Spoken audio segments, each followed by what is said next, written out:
L'édition régionale en images et en 8 minutes en ce mercredi 16 octobre. Bonjour à toutes et à tous, bienvenue sur votre chaîne d'information régionale. Voici, sans plus attendre, vos prévisions météo. Une journée pour le moins agitée, automnale, dirons-nous, avec un temps frais, venteux, pluvieux, nuageux. Les perturbations s'enchaînent et donneront lieu à des averses faibles mais fréquentes. Aujourd'hui, on aura du vent de secteur sud et les températures en baisse. 15 degrés partout pour tout le monde, du littoral, la Flandre, l'Audomarois à la métropole lilloise.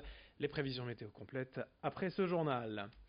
On va démarrer par la séance plénière du Conseil régional qui avait lieu hier à Lille et deux grands moments. D'abord, la signature de la convention TER Hauts-de-France 2019-2024. Après 2 ans de négociations, la région voulait être sûre de sa dépense. 3 milliards d'euros versés en 6 ans par le Conseil régional à la SNCF pour l'organisation des trains. Au final, une bonne nouvelle, pas de fermeture de ligne ou de gare. Certes, moins de TGV de Paris vers les gares de la région, mais mieux organisé, nous dit la SNCF. La région, elle, veut plus de confort et de services pour les usagers. Et puis n'oubliez pas l'ouverture à la concurrence d'ici 2023. L'autre grand moment, à l'issue de la séance plénière, eh bien, ce fut la signature du label Terre de Jeux donné à la région par le président du comité d'organisation des Jeux Olympiques de Paris 2024, Tony Estanguet, par ailleurs triple champion olympique de canoë. Cette distinction oblige la région à diffuser les valeurs du sport, à encourager les habitants à en faire davantage. Cela pourrait aussi permettre au territoire d'accueillir des athlètes en préparation des Jeux.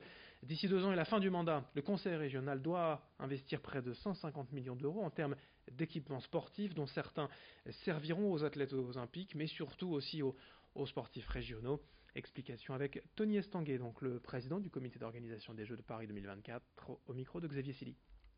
Aujourd'hui, moi, j'ai l'impression qu'on partage vraiment cette vision. Je pense qu'il y a des domaines sur lesquels on veut encore progresser. Je pense notamment sur tous les enjeux de développement durable. Comment est-ce que collectivement on trouve des solutions pour rendre le sport encore plus irréprochable dans sa politique de transport, dans comment est-ce qu'on construit les infrastructures sportives de demain.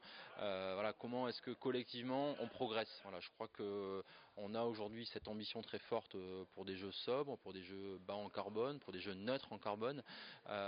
Comment est-ce que nos partenaires institutionnels sur tous les territoires ont ça aussi comme priorité pour nous aider à limiter l'impact, les émissions carbone du monde du sport en général dans tous les territoires.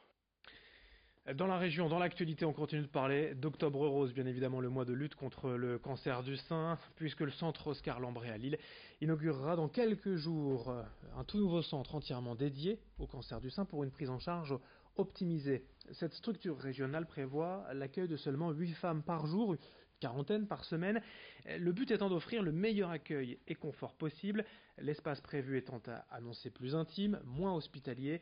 Sur un même lieu, tous les services et disciplines sont regroupés pour accompagner au mieux la patiente, apporter un diagnostic rapide, l'objectif étant de ne faire déplacer les femmes qu'une seule fois. Explication recueillie par Rémi Desremaux. L'idée aussi, c'est de faire venir ces femmes pour qui on a trouvé un cancer du sein, à qui on a déjà annoncé le diagnostic et qui doivent être prises en charge, les faire venir sur une seule journée. C'est-à-dire, elles vont voir le chirurgien qui va les recevoir, elles vont voir à la suite le radiologue qui vérifiera que le bilan est complet, qui refera le bilan s'il y a besoin, qui refera des gestes supplémentaires. Et puis elles verront aussi l'anesthésiste, tout ça dans la même journée. C'est-à-dire qu'en arrivant le matin, elles repartiront dans le tour de la journée avec un bilan complet et potentiellement un rendez-vous pour le bloc opératoire ou une prise en charge qui pourrait être une prise en charge médicale. Et là, elles auront un lieu d'attente, un salon d'attente dédié dans lequel elles auront accès à de l'information, mais aussi accès à un confort qu'on n'a pas habituellement à l'hôpital, où elles vont pouvoir attendre chaque consultation et attendre la fin de journée pour remettre leur rendez-vous et pour avoir la totalité de leur plan de traitement et de prise en charge. L'actualité sociale également dans cette édition régionale avec 2 manifestations à vous signaler. Hier d'abord à Tourcoing, les personnels de santé de la région sont venus soutenir le centre hospitalier Dron.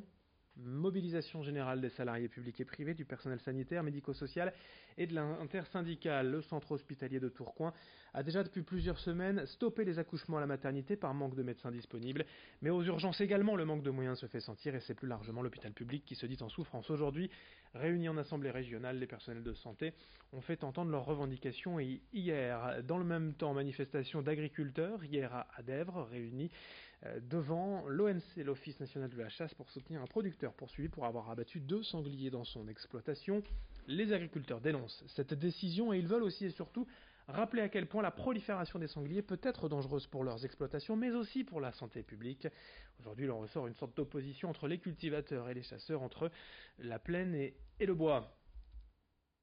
Autre information régionale pour la 6e année consécutive, l'APF, Association des paralysés de France, organise sa grande campagne nationale de solidarité en Didon, parrainée cette année par Marc Lavoine. Alors c'est une opération de communication pour faire connaître les actions de l'association, mais aussi collecter des fonds pour financer ces actions de proximité auprès des personnes en situation de handicap et de leurs familles. Hier à Lille, pour le lancement de la campagne en Didon, l'APF avait installé ce parcours de sensibilisation fauteuil et malvoyants afin de sensibiliser les passants aux difficultés qu'une personne handicapée peut rencontrer au quotidien. Témoignage d'une d'entre elles au micro de Géry Jouot-de-Fer. Si vous suivez le parcours de sensibilisation, c'est ce qu'on vit en général dans les villes qui sont parfois bien inaccessibles suite à des travaux, des mauvais stationnements. Enfin, c'est une galère tous les jours. Dès qu'on veut se déplacer, on trouve des poubelles, on trouve des... Bon, on n'est pas les seuls à trouver ces inconvénients, puisque les poussettes, c'est pareil. Pour les personnes âgées, c'est la même chose. Donc on se bat pour tout type de handicap et pour une insertion de tout le monde en général dans la vie. Et puis une dernière image pour terminer ce journal régional hier à Dunkerque. Le catamaran du futur, Energy Observer, était en escale après être passé par l'Europe du Nord et la Méditerranée. C'est un catamaran qui compte 170 mètres de panneaux solaires, des batteries de 400 volts, 62 kg de stock d'hydrogène, mais aussi des moteurs éoliens et hydroliens. Bref, un concentré de technologie, un couplage de plusieurs énergies renouvelables. Il a rechargé ses batteries hier à Dunkerque et est vite reparti vers Saint-Malo et son port d'attache, d'où il va préparer un prochain tour du monde. Fin de cette édition régionale à suivre dans un instant vos prévisions météo. On se retrouve bien sûr dès le prochain quart d'heure, dans moins de 8 minutes, pour un nouveau journal. Très bonne journée à toutes et à tous.